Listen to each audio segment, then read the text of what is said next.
When we refer to Asia, we have the maximum human resource.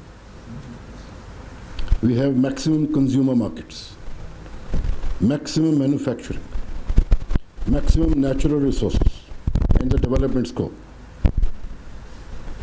and the connectivity potential within. Ladies and gentlemen, virtually the world is here. Love is where the heart is. So Asia is the future world, because most of us live here. And like I already said, that 60% of the population, Indian Ocean is the conduit. Just a few of the figures, those are available. Indian Ocean's dimension, the countries on the rim, in the hinterland, and the known reserves of resources of Asia.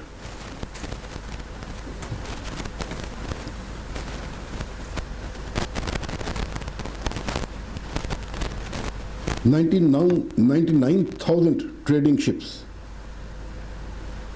9.84 billion tons of products passing through Indian Ocean every year, because that is how we are populated. The trade is worth $1 trillion per annum.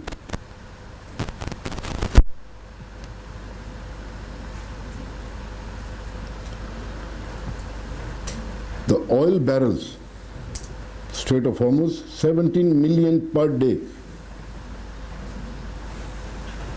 Strait of Malacca. So a lot is happening here.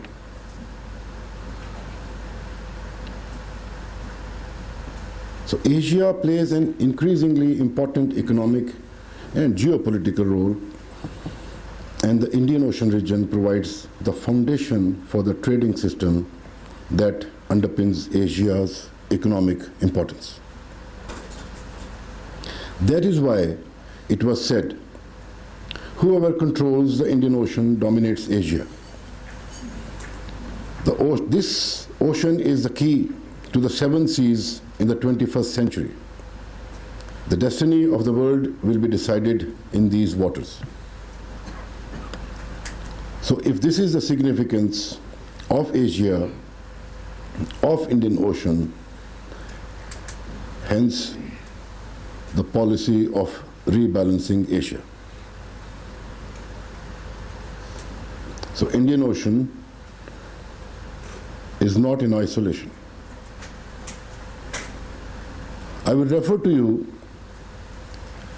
2 old theories. One, as long China continues to operate from East and South China Sea, it can never become a superpower. And you can see why. Because its entry and exit is too much on the flank and passes through Strait of Malacca, only 2 miles wide passage. Based on this theory, came out the theory of containment of China. And when that was criticized, that was too specific, then it was called as pivot to Asia. When that was criticized, so it was named as rebalancing Asia. The second theory, which we can, in a hindsight, criticize today, is theory of warm waters. When erstwhile USSR tried to come to Indian Ocean or Arabian Sea. USSR was dismembered. It got dismembered, but it was never allowed to reach out to these warm waters.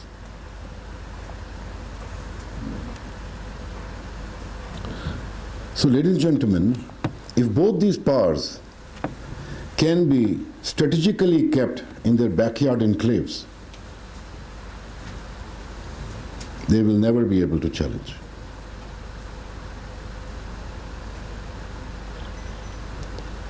With this significance of Indian Ocean and these two theories, let's move forward and look at some of the future economic predictions.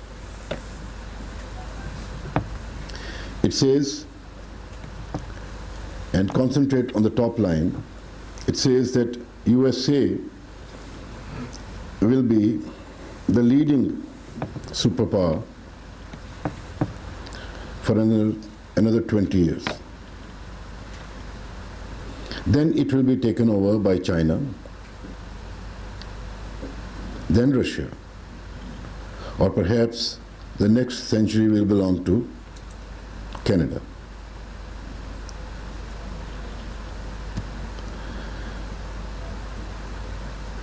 If you look at the GDP at purchasing power parity,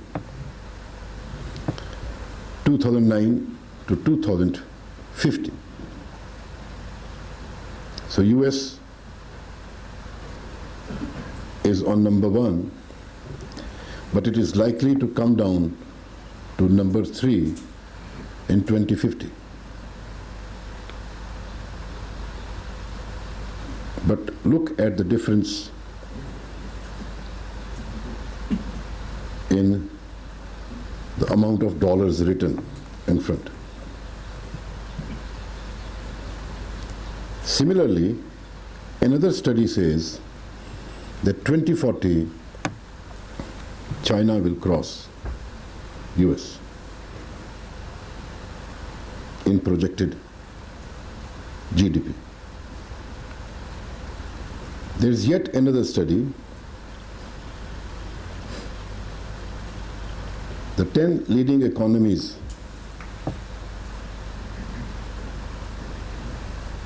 in 2016 and 2050 and the growth rate. As of today, US imports 463 billion from China and exports 160 billion, 16 billion. The balance is in favor of China. Ladies and gentlemen, as of today, US is the richest economy, but its growth rate is stagnant at about 5%. Has a debt of about 20 trillion, of which she owns 102 trillion to China. In 2017, China foreign currency reserves were around 3.14 trillion, highest among all the nations. And China has comparatively a better growth, struggling at 8%. Both have budget deficit, but China's budget deficit is less.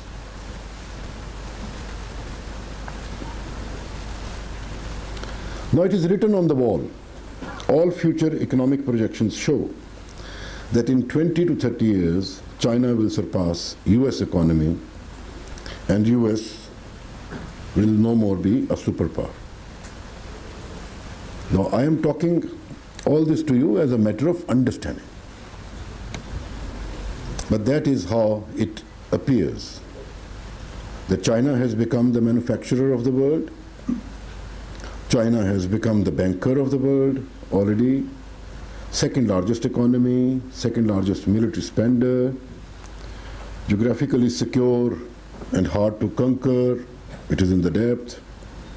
Largest foreign currency reserves, largest holder of US federal debt, and US largest trade partner. Now, having mentioned of this, come back to the region again. But keep in mind that you are looking at it through the prism of Indian Ocean. Like you have already seen the world map,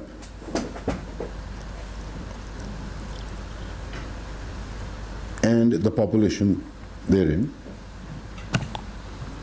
and looking at the potential of that population, the future economic bloc is also here in Asia.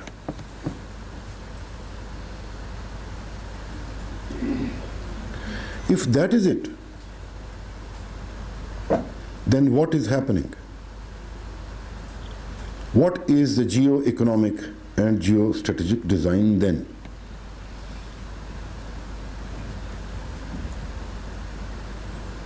We began with containment of China, then pivot to Asia, then rebalancing Asia. And if you now see that China and Russia have been declared as revisionist states. Please don't copy my slides, it's unethical. I'm here. South Korea and Iran have been declared as rogue states.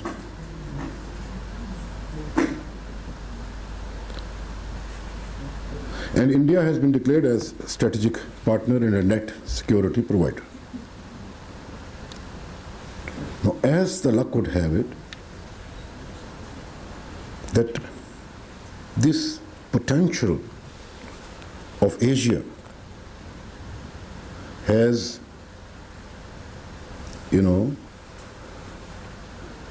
has challenged so much that such kind of design has come about. That China and Russia are the revisionist states. They're seeking the old orders.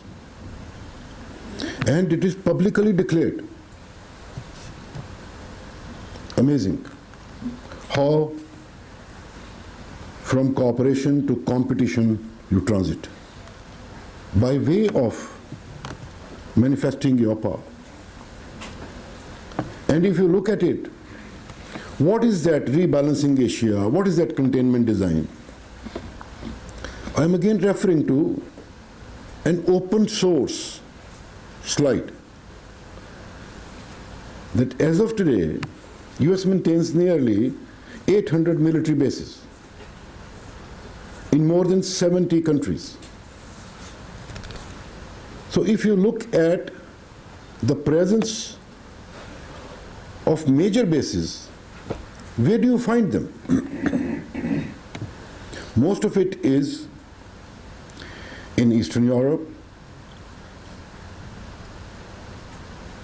That is to prevent resurging Russia, asking them to spend 2% of their GDP. And then you see in South China Sea. And then inside are some of the affected Muslim countries. This map is even more clearer. Where all US is committed. Now this is open source. Now Eastern Europe, South China Sea, and somewhere in the middle we come to India. And India is using a phony rhetoric and outlook of projecting China as her future enemy, which has actually overlapped the interest. So India has started to suit this design, which I was mentioning.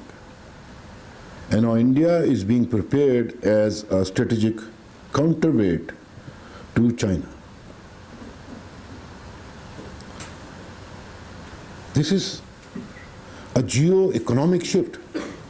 This is a geo-military shift, which would look at keeping these two powers in their backyard. With that, India and US logistic agreements and maritime agreement which they have had is virtually an endeavor, a maneuver to pre-position in Indian Ocean. And they are now talking of Indo-Pacific region. And when you come to Indo-Pacific region,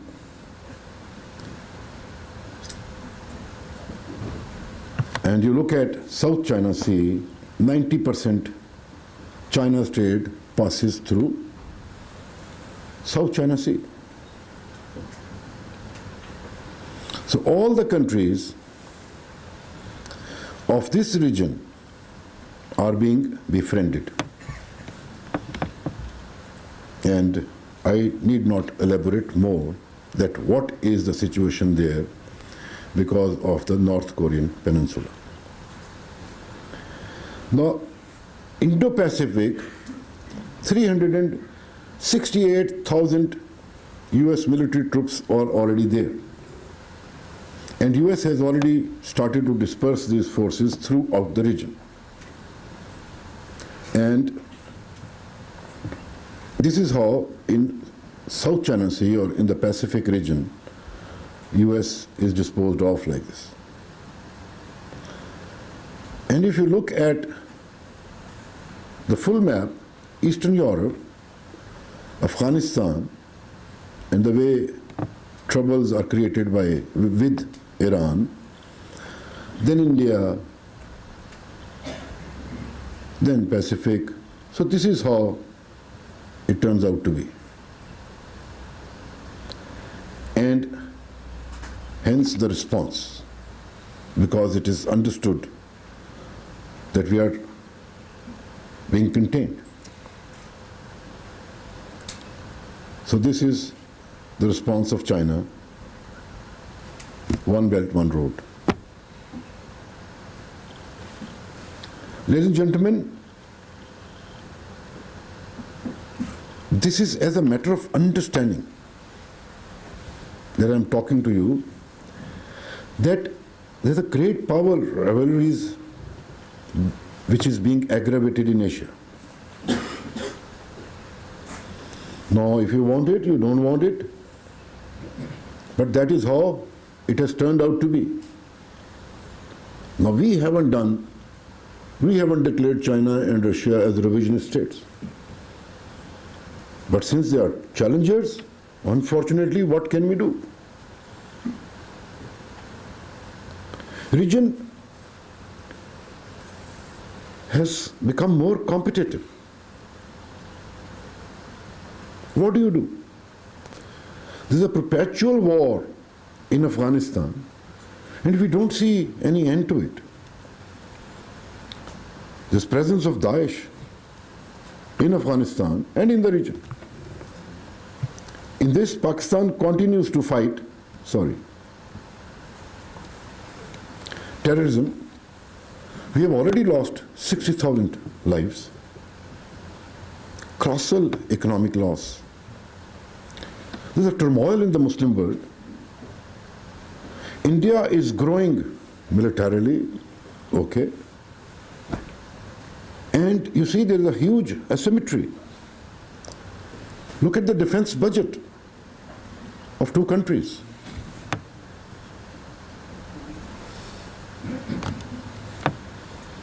So, unfortunately, for its defense, Pakistan has started to over-rely on its strategic capability. Now, there's a two-front situation coming up for Pakistan,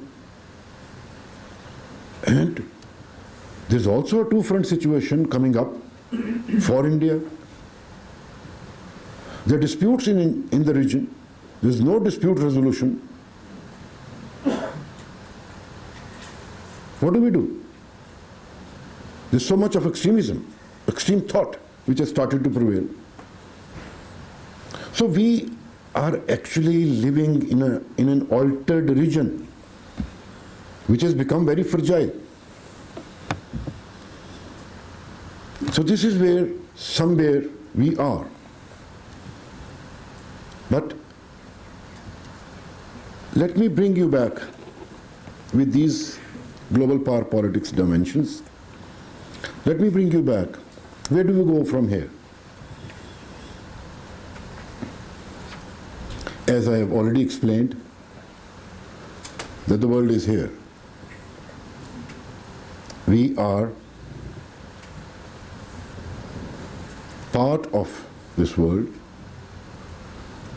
and if you look at Indian Ocean, Pakistan, and Asia, what do you see?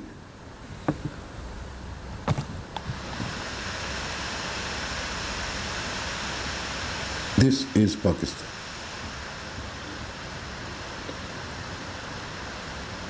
All the roads lead to and from Pakistan. We can really connect Asia from within to multiply its potential. And we, along with Iran, we are two fortunate countries that then we can connect Asia, the largest part of this world, with the other parts of the world. We are one such great country. All we have to do is that we have to re-alter the region. And we have to become a massive trade corridor. For doing that, I see our common future with Iran, common future with Afghanistan, with Central Asian republics, of course with China, sometimes Russia. This is how we have to look at our part of the world. This is the relevance of Indian Ocean with Pakistan. And if India can look at Pakistan by way of resolving its conflicts, why not? Let's resolve our conflicts. Because we cannot be enemy forever.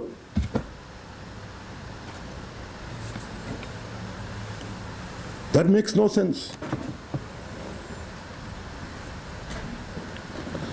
So all we need to do is engage, resolve our disputes, and both the countries have to belong to the future.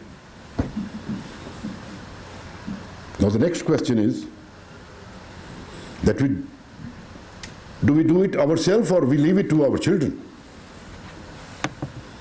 I think the better would be that we do it ourselves and give a better world to our children.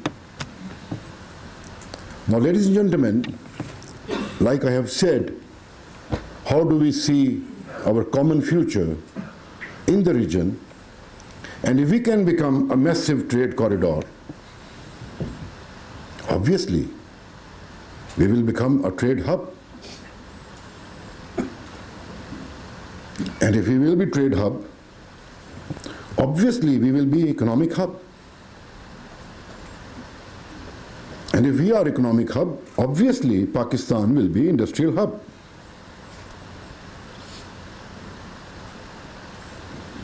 So, ladies and gentlemen, using its geostrategic location and making use of Indian Ocean, Pakistan will bring the world together. To me, it looks as if Pakistan was made to bring these worlds together.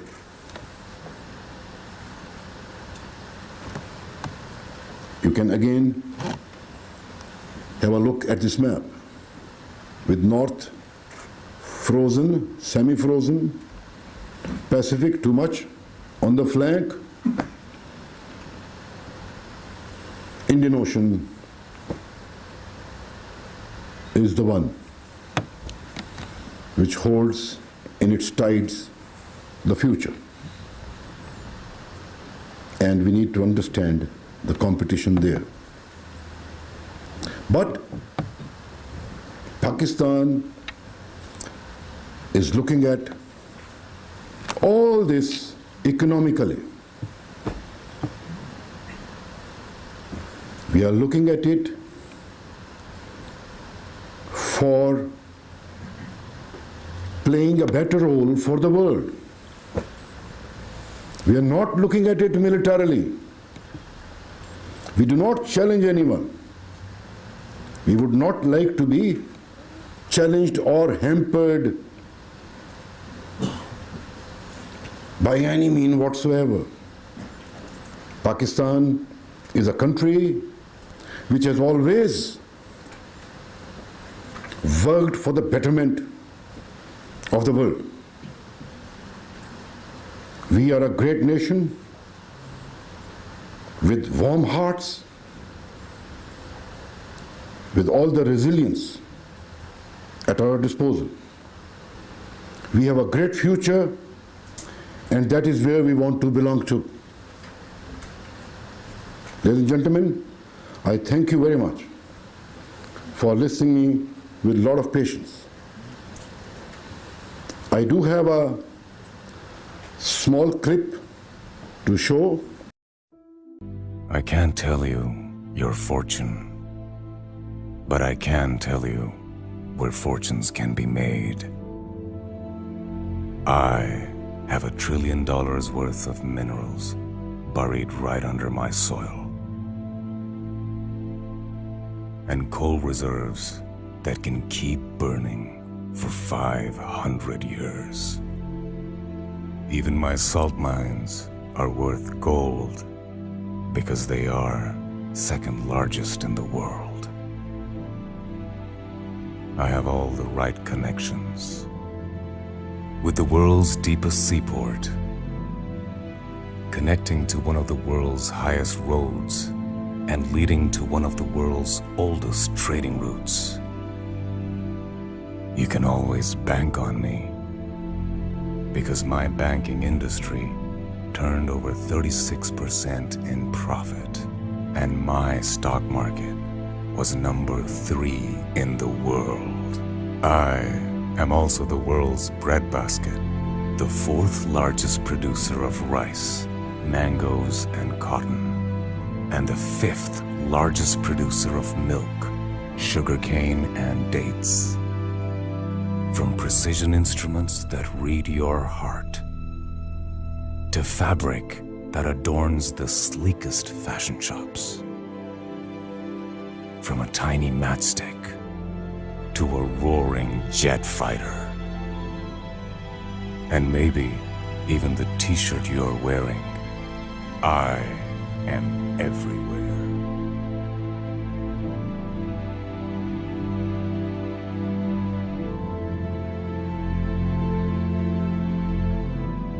People think I'm getting old.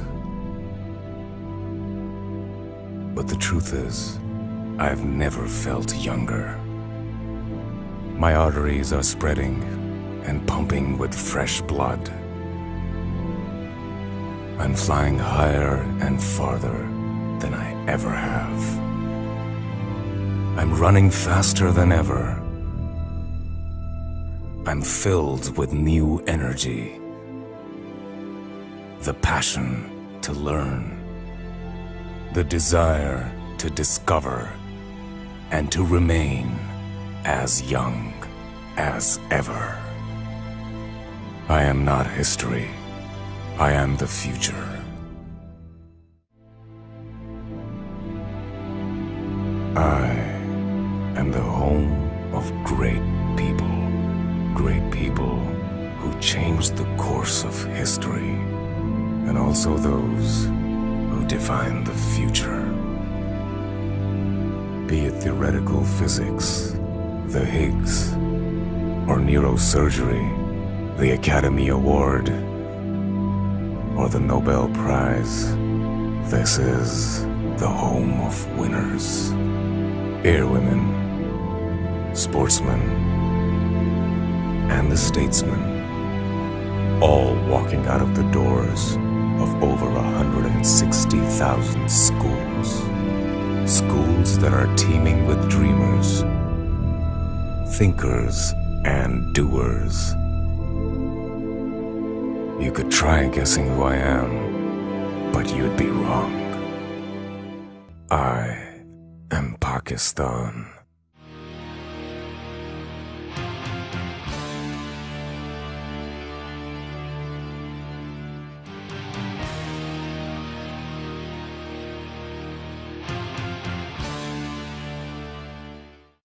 I go back to in history, but before I go ahead and say something, I want to clarify something, and I hear it everywhere.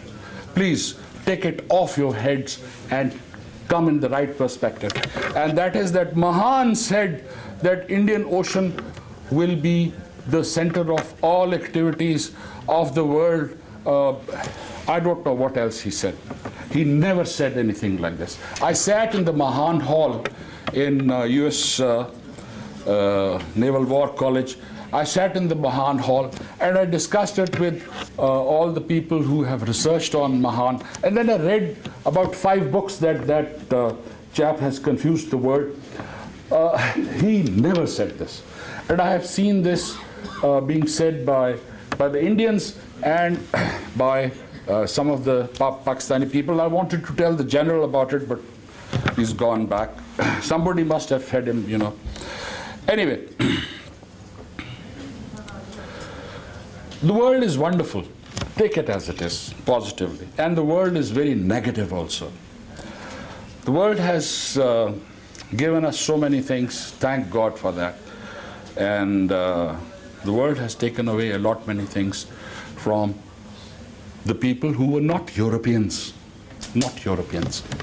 I start off with the era of discoveries, and I just want to point out a few things about 4 people, and that is, one is Admiral Zheng He, and then about Vasco da Gama, Columbus, and Captain Cook. Admiral Zheng He was a Muslim in the Ming dynasty of China. And because of the king's encouragement and his own desire to go and, explore the world, he came out with, but some people say about 7 missions, some people say about 3, some people say it's in between 5 missions into the Indian Ocean. And the first mission he came with 33 ships with over 30,000 people. That is what I have read. And he came and he took the message of goodwill to all the kings in the area. Now he's starting off from what is now South China Sea, Indonesia, coming to Sri Lanka, going over to the African states, and he went also into the states of Ormuz in one of his missions, and he also went to Aden, and from there he sent a mission into Jeddah. What is very interesting is he was a Muslim. So he went to Jeddah, and those people came back, and because he was with the fleet, he had to stay back. He didn't go over there. He was having a great desire to go and offer, perform Umrah in Makkah. He didn't go, but he sent his missionaries, and they went over there, came back, and drew the sketches for him and all that, and he was very happy. Anyway, he went back, and this all started in 1405, and the last mission probably again, different reports coming. I have read 1415, and there is one report that goes up to 1435. I don't agree with that, but anyway. Then the Ming dynasty went away, and then all that activity was taken over. At one stage, he was a little dominating in the area when he went to Sri Lanka, and the king of Sri Lanka said, "I don't admit that you have a king," you know. So he picked up that fellow, put him in one of his ships, and then took him back to China and presented him to the king of China, whoever it was. And he got very angry, gave him a rap on the knuckle, and told him, take him back and put him back in Sri Lanka. So that is the good part of the story. Now, let's start off with Vasco da Gama. About 90 years down the line, Vasco da Gama sails from Lisbon, and he goes around the Cape of Good Hope and comes into... I'm not going to go into the navigation problems and the rest of the things, but on his first trip, he came across a ship that was taking pilgrims, Hajis, from Calicut to Medina, Mecca. And he was very angry with them. And he wanted to steal their things. And he told the women to take off their ornaments, and they gave him their ornaments. They gave him whatever they had. And he was seeing from his porthole that the women were begging him to leave them. But he wouldn't. He killed all of them, only 400. That's your great Vasco da Gama. Next I come to the great Columbus. He sailed from, again, around Lisbon, and he went to the Canary Islands, went across right over to the Bahamas, and what we say, the great Columbus discovered America. You know, he went over there, discovered America, and he was staying in one village, one place where the tribe's strength was 25,000 people. After 3 years, when he left, there were only 5,000 people left. He had killed all of them. Next comes Captain Cook. Vasco da Gama, on his third mission, I come back again, on his third mission to Calicut, was killed over here by the king. He was Parsi Zumaratanian, you know. He was killed over here. Then 30 years, 40 years down the line, the Portuguese took him back. Captain Cook, another interesting fellow, educated. He did, as a matter of fact, a lot of world mapping is attributed to this great Cook. And he went to Haiti the third time, and the people over there killed him because his crew was doing everything that was nonsensical. So these are the great discoveries which the West did. And I tried to find out as to why did they go over there? Why did the Europeans come to our areas? And look what they did to the Maoris.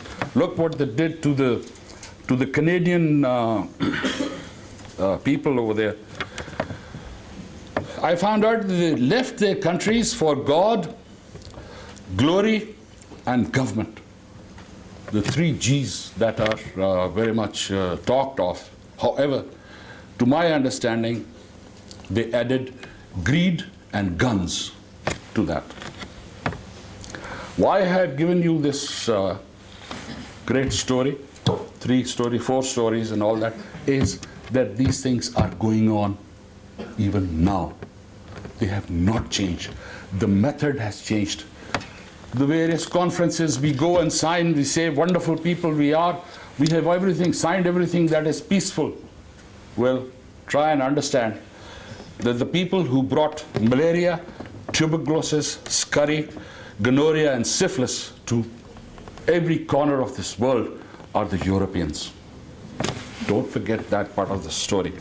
However, there are 2 ways to think.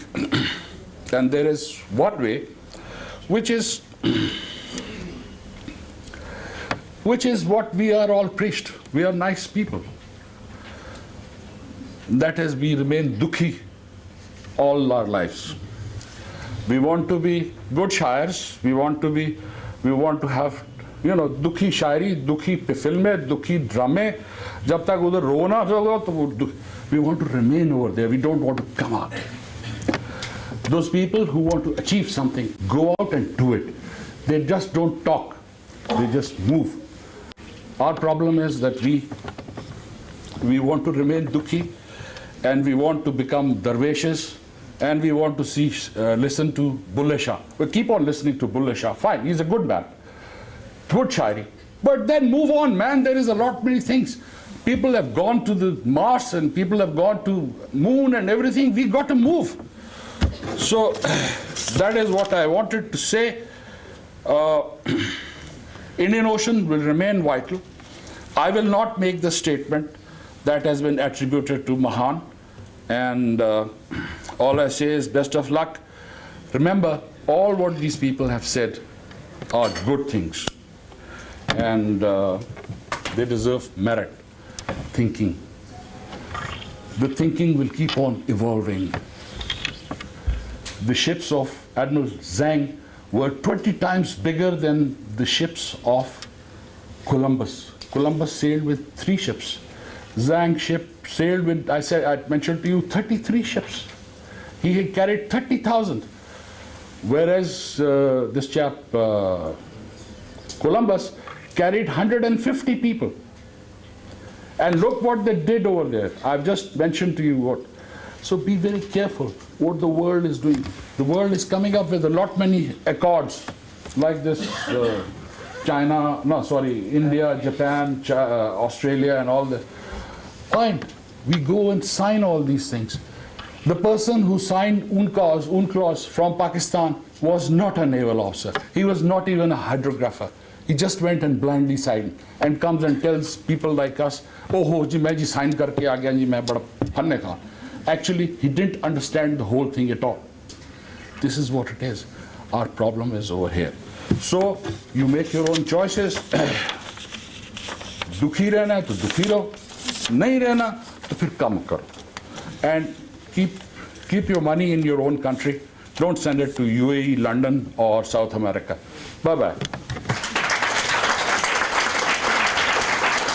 I think after such a comprehensive opening session, all that is left to me is to sum up what has already been said in the opening session. I am particularly glad today because the initiative I took more than a year back of bringing these two institutions together, that is the Bahria University and the Institute of Strategic Studies, is finally showing results. I think the university think tank combination is excellent in going ahead in the academic field, and we hope to see more elaborate cooperation in this regard, inshallah. As you have already heard, the world's oceans are the main medium of transportation on which 90% of the global trade depends.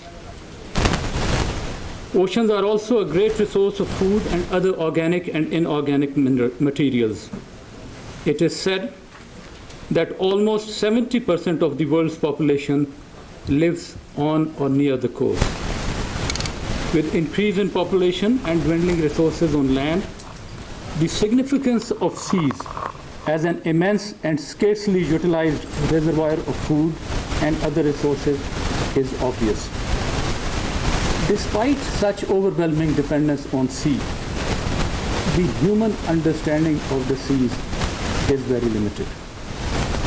If the first Sea Lord of Britain criticizes his ministers for sea blindness, which was also pointed out by Admiral Mukhtar, I think countries like Pakistan needs to take that very seriously. Pakistan, despite being a coastal state with a sea frontier of 990 kilometers, has failed to develop a maritime outlook.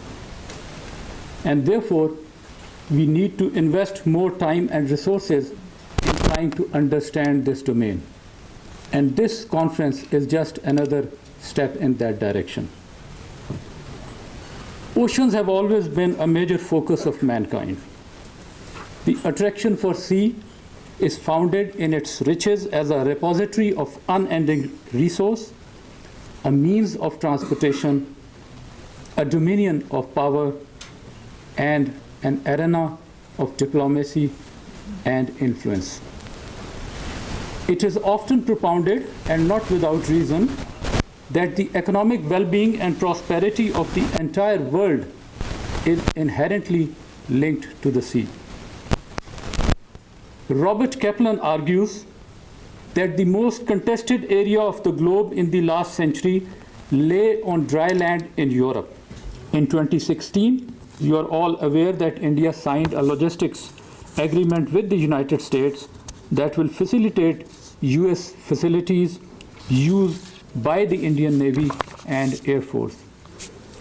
In November last year, India signed a deal with Singapore to extend its access to Changi Naval Base. Recently, India has announced the finalization of a logistics exchange agreement with France that will allow Indian access to French military facilities as well.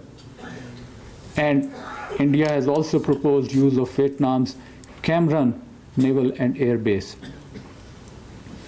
As you are aware, ladies and gentlemen, Pakistan has almost complete economic dependence on the sea, with more than 90% of its total trade and 100% of the fuel imports coming from the sea.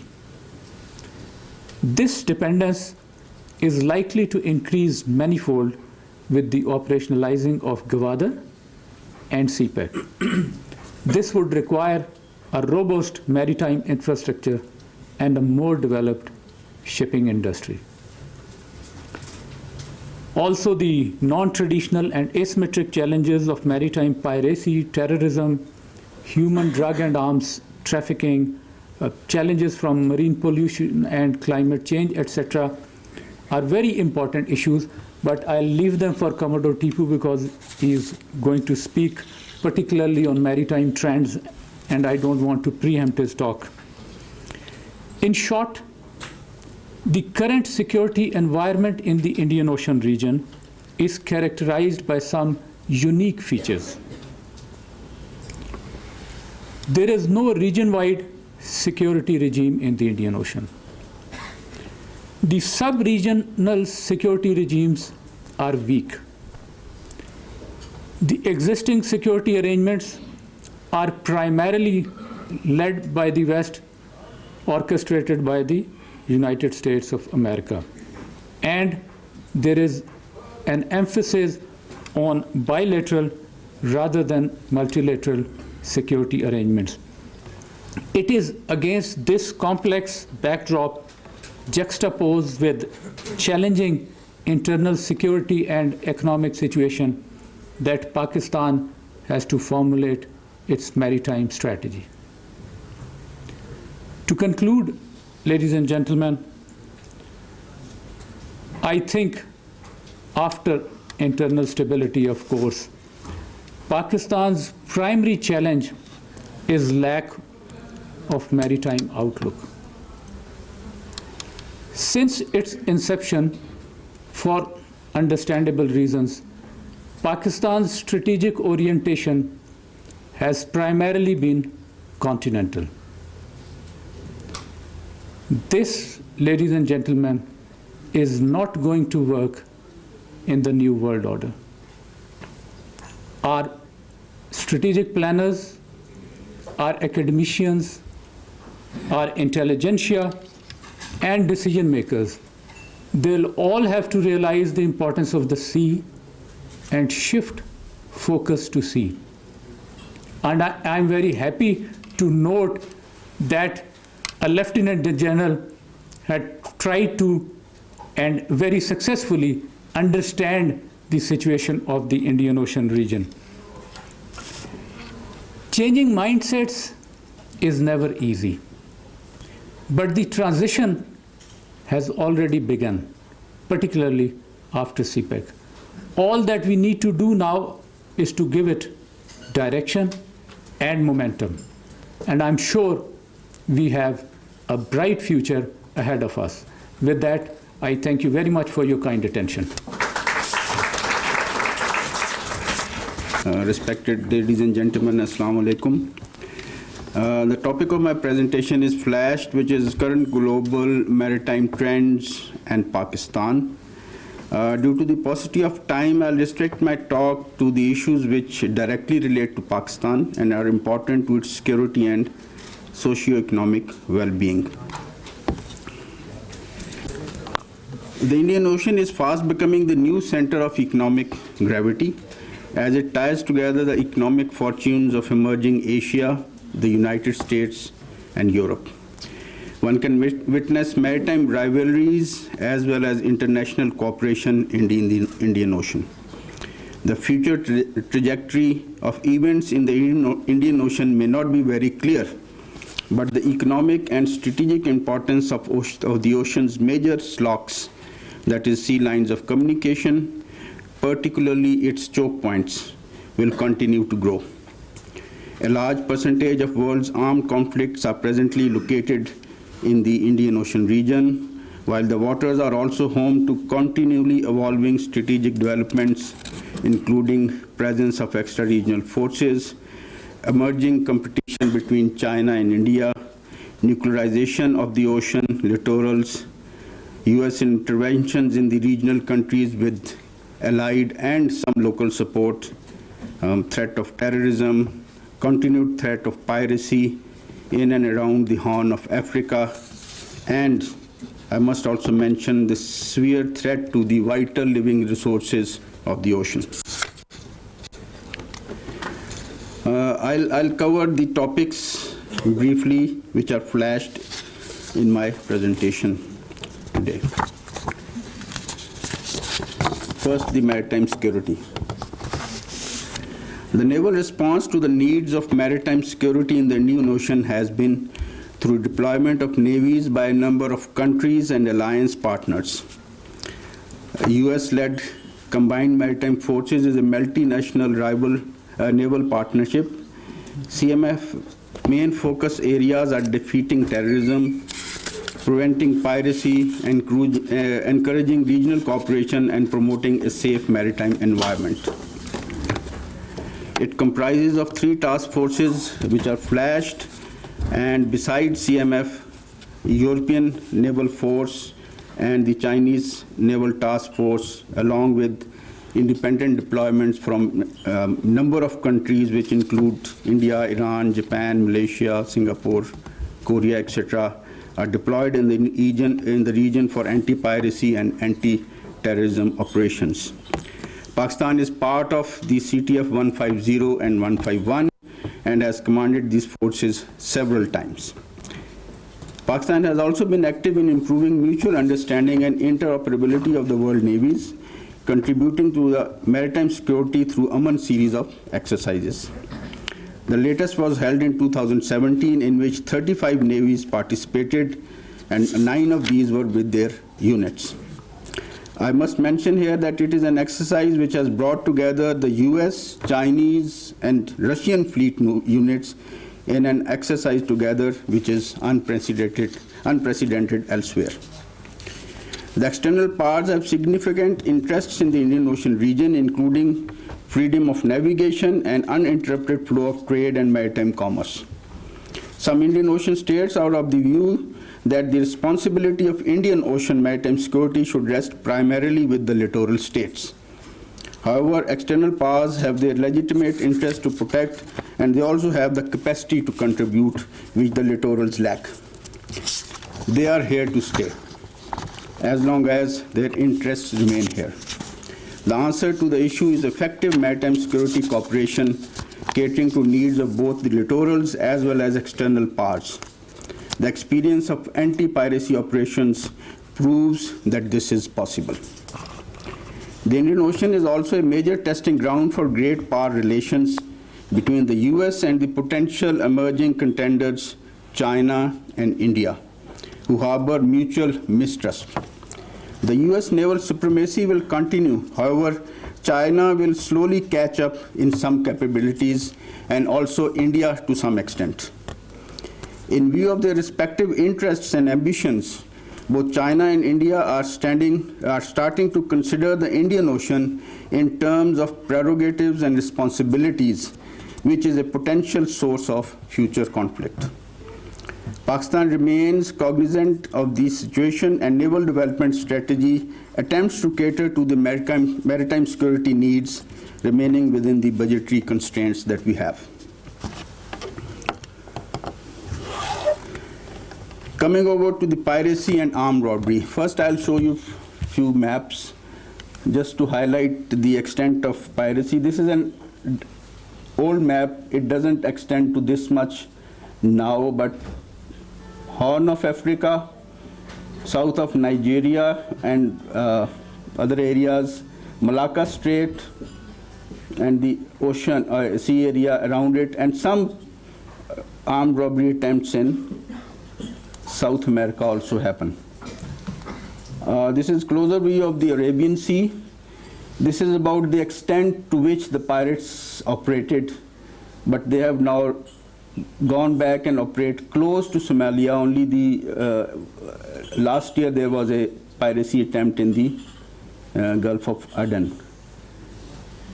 They initially, when they were at their height, were going into the Red Sea as well and going close to the Indian coast also. With the intervention of naval forces, in which Pakistan is very much part, in 2015 the high-risk area was reduced because of reduced piracy activity. Initially it used to be till the extent of this line, covering entire Pakistani waters into the Gulf and entire Red Sea, but now it has been reduced to this dotted line, in which our almost entire EEZ is now out of this high-risk area.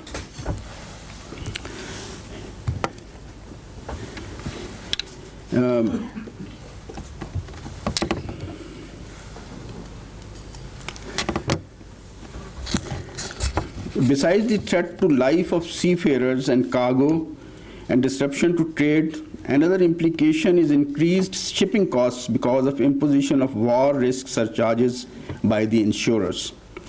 The sharp increase of piracy activity till 2012 led to an unprecedented international action to address the problem. This included naval deployments in the shape of coalitions as well as independent deployments aided by UN and other agencies, providing the governance framework for coordinating the fight against piracy. The measures showed success, and since 2012, no large-scale piracy attacks were reported. Only recently there have been some attacks on ships in the Gulf of Aden, and this has led to, as I have told you, redefining the piracy high-risk area in 2015. Pakistan is the pioneer regional country in the fight against piracy. Piracy incidents came closer to the waters of Pakistan, but vigilance of the Navy ensured that no pirate attack occurred in our waters. The Pakistan Navy is the only regional navy which has taken a lead role in the international missions in Gulf of Aden, in commanding the CTF 151 several times. The drop in maritime piracy in recent years may prompt nations and shipping companies to reduce counter-piracy measures around the world, particularly in the Horn of Africa. These would be premature, as the potential for its resurgence exists, particularly in an environment where counter-piracy efforts are reduced.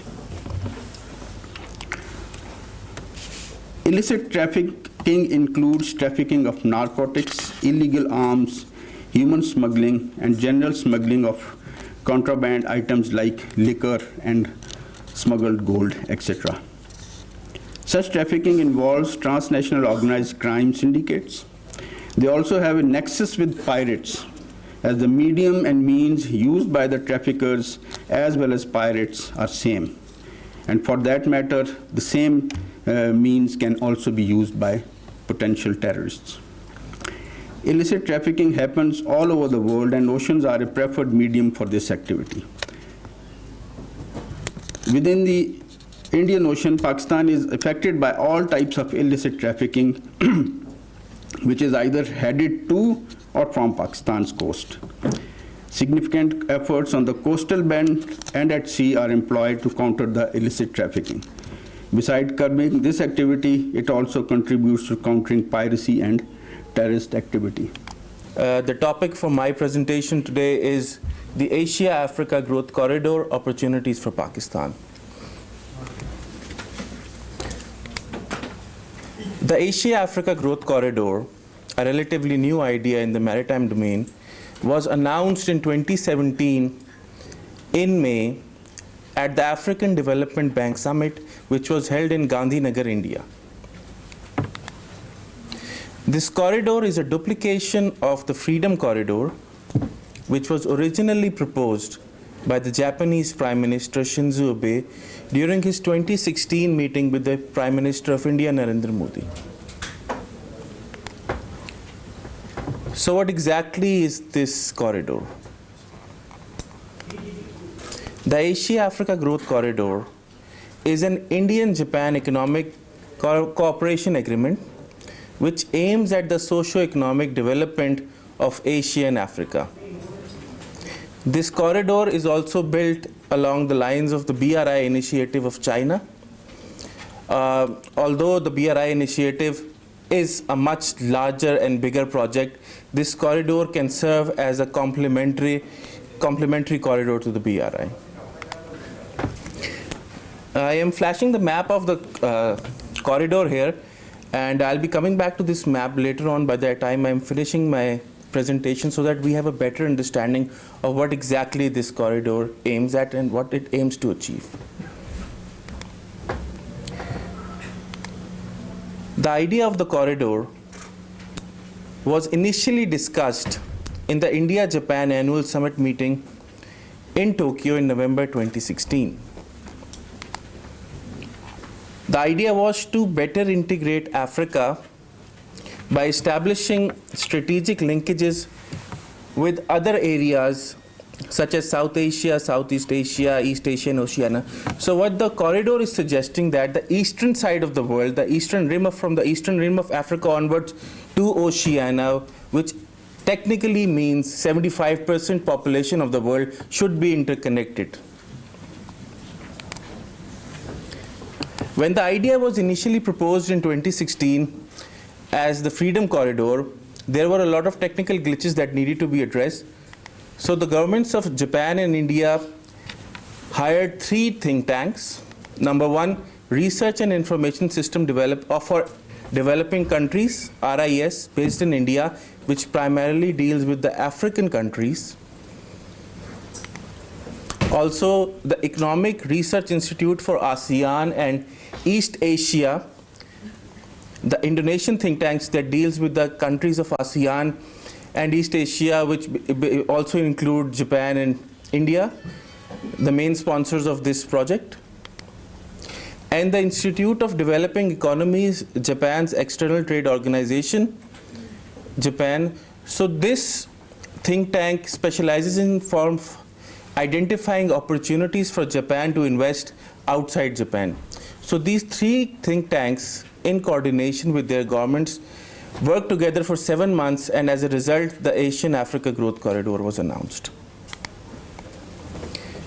The corridor aims for 4 target areas. Number 1, it aims for development and cooperation. The bulk of the development is to be carried out in the eastern rim of Africa, where the Japanese and the Indians will be building infrastructure, and this will lead to cooperation among the African countries, Japan and India. Second is the building of quality infrastructure, which will not only be digitally connected, but will also have institutional connectivity. We can safely say that there are 3 general objectives.